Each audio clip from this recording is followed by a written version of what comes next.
The Q continuum is treated across Federation records as a collection of omnipotent beings whose only restraint is boredom. They appear without warning. They reshape matter and time. They erase threats with a gesture, and then they leave. The surface explanation is simple. They are too powerful to care, too advanced to interfere, too enlightened to rule.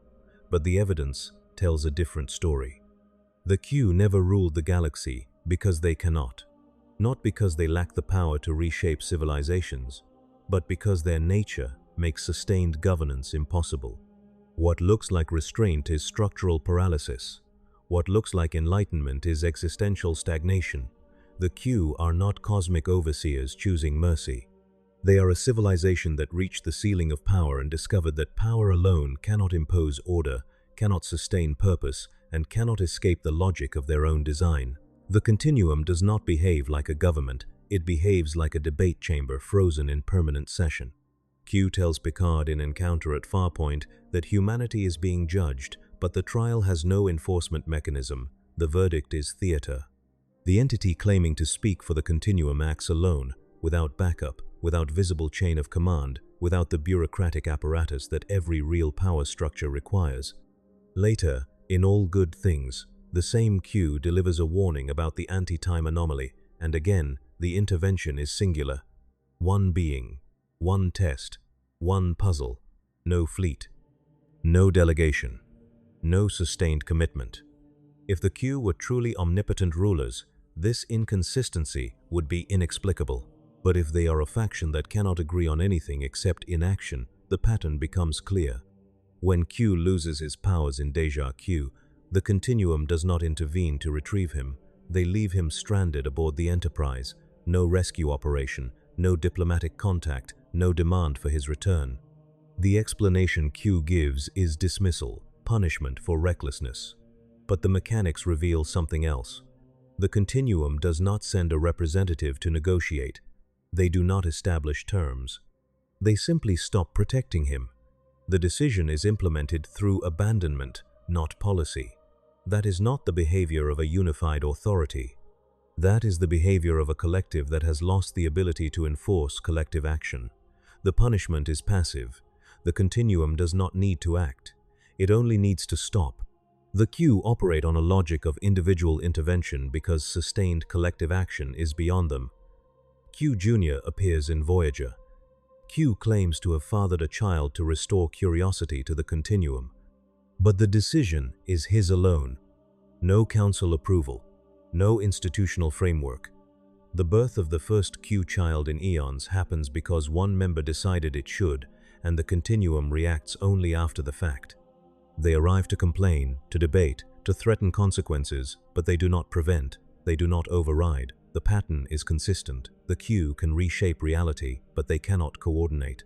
They can act individually with total freedom, but they cannot impose a shared plan.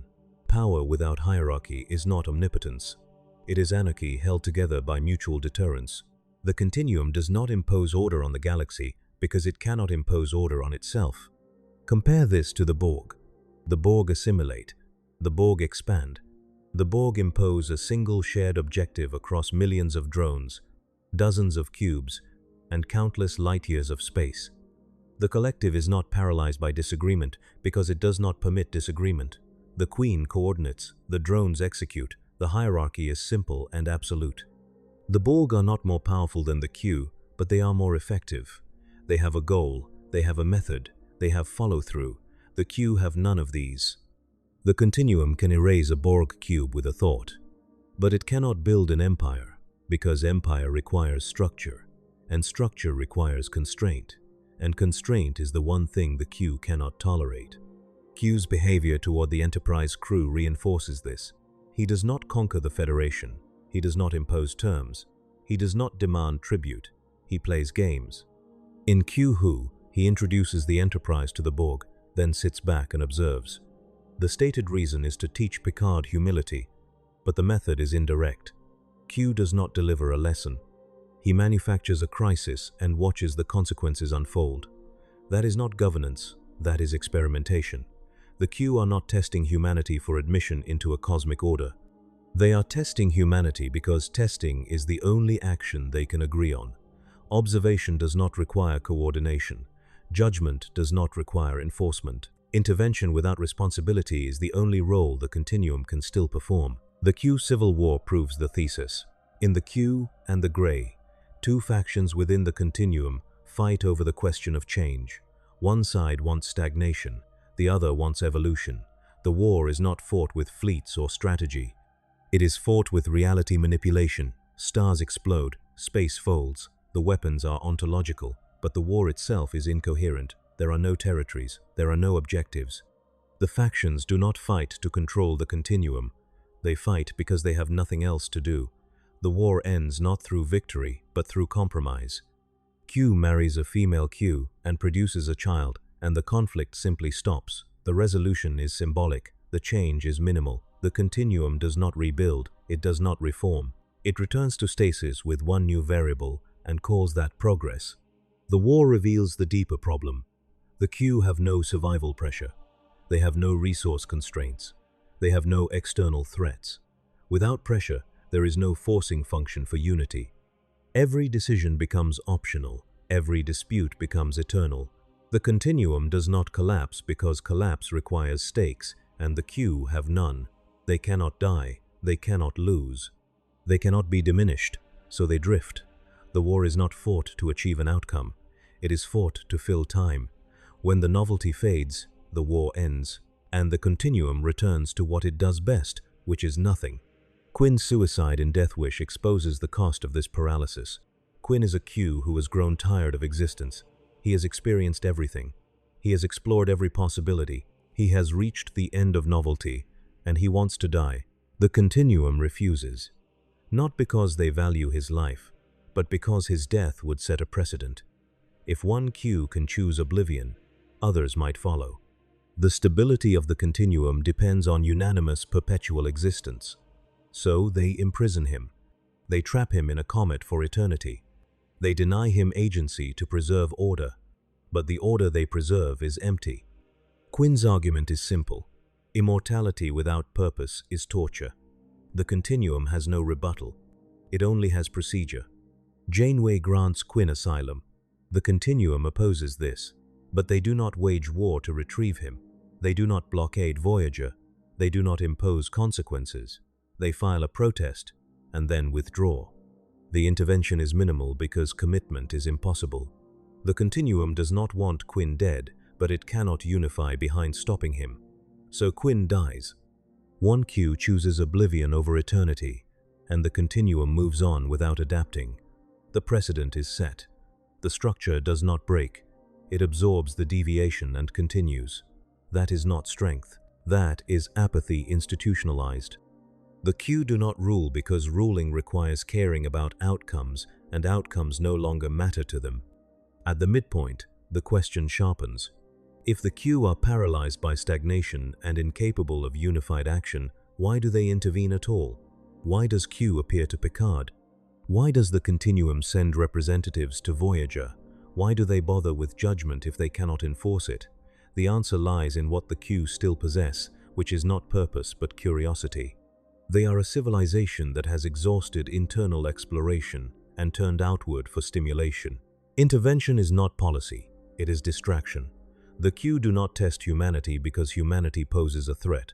They test humanity because humanity is still changing, still struggling, still capable of surprise. The Federation is not a rival, it is entertainment, and the relationship is not reciprocal. The Q take. They observe, they manipulate, they leave. And they do so without consequence because no one can stop them, and they themselves have no stakes. The Federation cannot retaliate. Picard protests. Janeway argues. Sisko punches Q in the face, but none of it changes the balance. The Q remain untouchable. The Federation remains observed. The asymmetry is absolute, but asymmetry is not rulership. The Q do not extract resources. They do not demand obedience. They do not impose laws. They appear, disrupt, and vanish. That is not the behavior of an empire. That is the behavior of a bored aristocracy with no responsibilities and no limitations except their own exhaustion. The one time the Q face an external threat, they panic. In the Voyager episode, The Q and the Gray, Quinn's death destabilizes the continuum. The war begins. And Q admits to Janeway that the continuum is vulnerable. He does not say vulnerable to what. He does not name an enemy. He does not describe a tactical risk. But the fear is real. The continuum is facing something it has not faced in eons, which is internal collapse, and it has no mechanism to prevent it. The Q have spent eternity avoiding constraint, avoiding hierarchy, avoiding purpose, and now, when unity is required, they cannot achieve it. The war is the proof. The continuum splinters not because of ideology, but because there is no institutional gravity holding it together. The only thing that ends the war is exhaustion and a symbolic gesture. Nothing is resolved.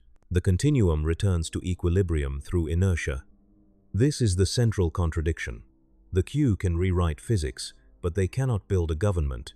They can obliterate species, but they cannot agree on a shared goal. They can manipulate time, but they cannot escape stagnation. Absolute power does not produce absolute control. It produces absolute drift. The Q are not gods choosing restraint. They are a post-scarcity civilization that solved every material problem and discovered that solving material problems does not create meaning, and without meaning, power becomes decorative. The continuum does not expand because expansion requires motive, and the Q have none. The Borg expand to achieve perfection. The Dominion expands to impose order. The Federation expands to explore and connect. Each of these powers has a thesis.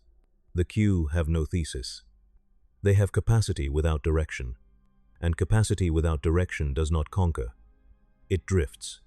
The galaxy is not ruled by the Q because the Q are not playing the same game as the galaxy. They are not competing for space or resources or influence. They are watching, and watching does not require governance. When Q introduces Picard to the continuum in Tapestry, the space is abstract. It is not a planet. It is not a structure. It is a void with figures standing in it. The Q do not build. They do not inhabit physical space. They exist in a conceptual layer above reality. That abstraction insulates them, but it also isolates them. The Q are not part of the galaxy. They are adjacent to it, and adjacency does not create control. The continuum is not a rival power. It is a parallel layer that occasionally intersects with lower-order civilizations and then withdraws. The intersections are brief, the interventions are personal, the consequences are local. None of it scales. The Q lack the one thing necessary for rulership, which is investment. Rulers care about succession, they care about stability, they care about legacy. The Q care about none of these. They cannot die. They cannot lose power. They cannot be replaced. There is no generational transfer. There is no reform. There is no evolution except through accident. Q Jr. is born not because the continuum planned for renewal, but because one Q wanted a distraction. The child is an anomaly, not a policy. And the continuum reacts to him the way it reacts to everything, with debate, complaint, and eventual indifference. Compare this to the Organians.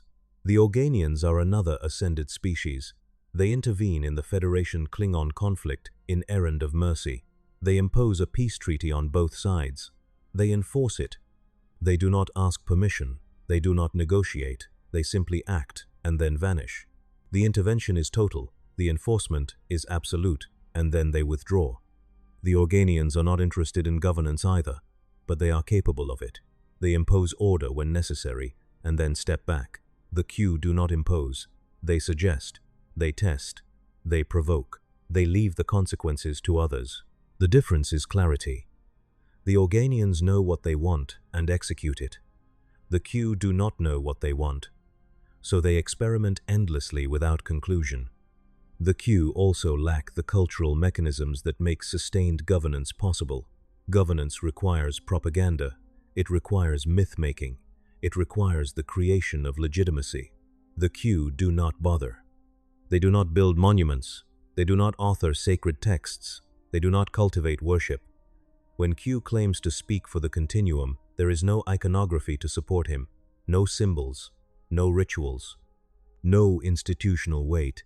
He is one being making claims, and those claims are only as credible as his personal reputation. That works for pranks. It does not work for empire. Empire requires the projection of inevitability, the Q project whimsy, and whimsy does not command loyalty. The deeper issue is philosophical. The Q have solved the problem of limitation and discovered that limitation was the source of meaning. Without scarcity, there is no trade. Without mortality, there is no urgency. Without ignorance, there is no discovery. The Q have reached the end of constraints and found that the end of constraints is the end of purpose. Quinn articulates this in Death Wish.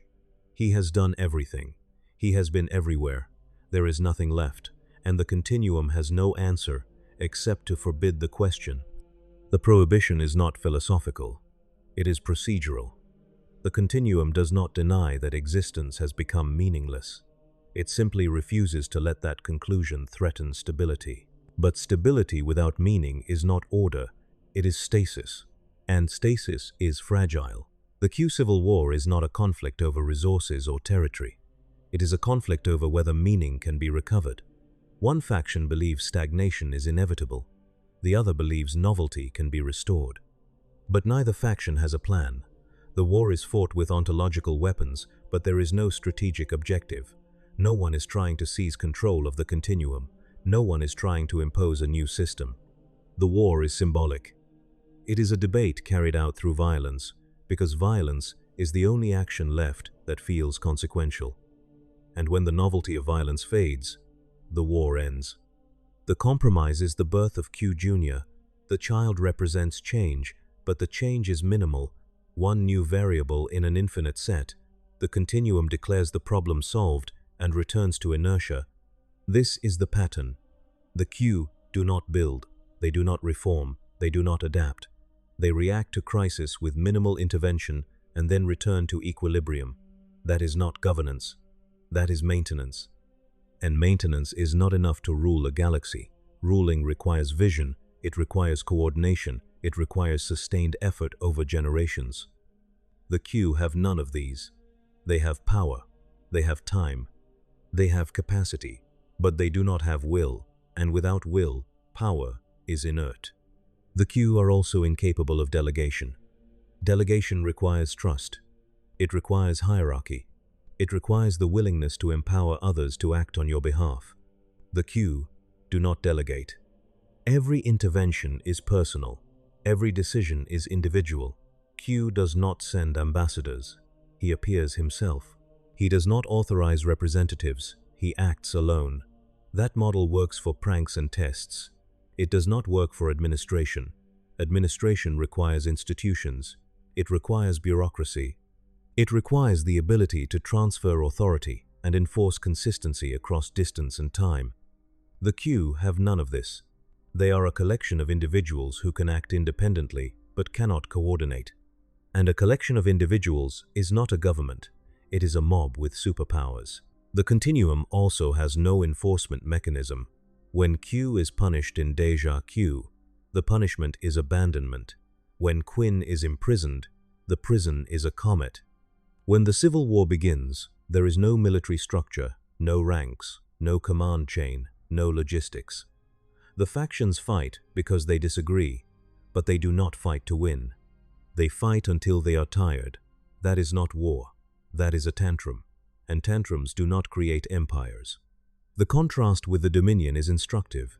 The Dominion rules through fear and genetic programming. The founders control the Vorta control the Jem'Hadar. The hierarchy is absolute. The enforcement is biological. The system is brutal, but it works. The Dominion expands. It conquers. It administers. It extracts tribute. It suppresses rebellion. It builds infrastructure. The founders are not omnipotent, but they are effective. They impose order through structure. The Q have no structure. They have only individuals who can act without limit but cannot agree on action. The Dominion rules a quadrant. The Q drift through eternity. The Q also lack the economic logic that underpins every real empire. Empire is expensive. It requires fleets. It requires garrisons. It requires administration. It requires the extraction of resources to fund expansion. The Q have no economy. They do not extract. They do not trade. They do not build. They manipulate matter and energy at will, but they do not accumulate. Accumulation is meaningless when scarcity does not exist. But without accumulation, there is no motive for expansion. The Romans expanded to acquire grain and slaves. The Klingons expand to acquire honor and territory. The Federation expands to acquire knowledge and allies. The Q expand to acquire nothing, and nothing is not a motive. The Q also do not reproduce in any meaningful sense. Q Junior is the first Q child in what is implied to be billions of years. The continuum is static. There is no population growth. There is no generational change. There is no succession crisis. The same individuals persist across eons. That stability eliminates one of the core drivers of political conflict, but it also eliminates one of the core drivers of innovation. New generations bring new ideas. They challenge old assumptions. They force adaptation. The Q have no new generations. They have no turnover. They have no renewal. They are frozen in a permanent present, and a permanent present cannot evolve. This is the final structural barrier. The Q are not capable of rulership because they are not capable of change. Change requires mortality. It requires failure. It requires loss. The Q have none of these. They cannot die. They cannot be diminished. They cannot be forced to adapt. And without the forcing function of consequence, adaptation does not occur. The Q are locked in place by their own invulnerability. They can act, but they cannot grow. They can intervene, but they cannot commit. They can experiment, but they cannot learn. Because learning requires risk, and risk requires stakes, and the Q have no stakes. The galaxy is governed by powers that can lose. The Federation can lose wars. The Klingons can lose honor. The Romulans can lose territory. The Borg can lose drones. Every power in the galaxy operates under constraint. Constraint creates strategy. Strategy creates doctrine. Doctrine creates institutions.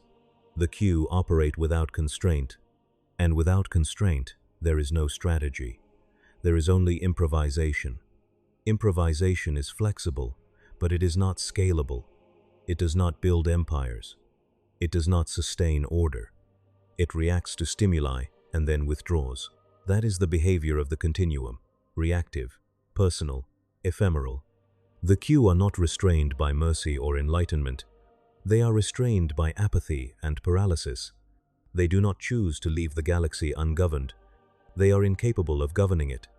Governance requires the ability to sustain effort, enforce consistency, and tolerate tedium. The Q have none of these.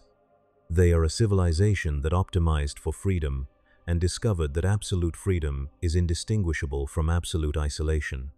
They can appear anywhere, they can do anything, but they cannot stay. Because staying requires caring, and caring requires stakes, and stakes require vulnerability, and vulnerability is the one thing the Q eliminated when they became omnipotent. The continuum is not a government in waiting, it is a terminal state. It is what happens when a civilization solves every problem and discovers that problems were the only thing giving existence structure. The Q did not stop expanding because they chose to. They stopped because expansion requires motive, and they have exhausted motive. They did not stop interfering because they value restraint. They stopped because interference requires follow-through, and follow-through requires purpose, and purpose is the one thing they cannot manufacture. The Q are a warning. They are the endpoint of a certain kind of progress. They are what happens when power becomes total and meaning becomes optional. They achieved omnipotence and lost the ability to act collectively.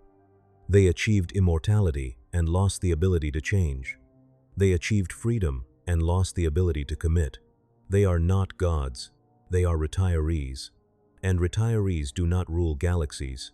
They watch them. They comment.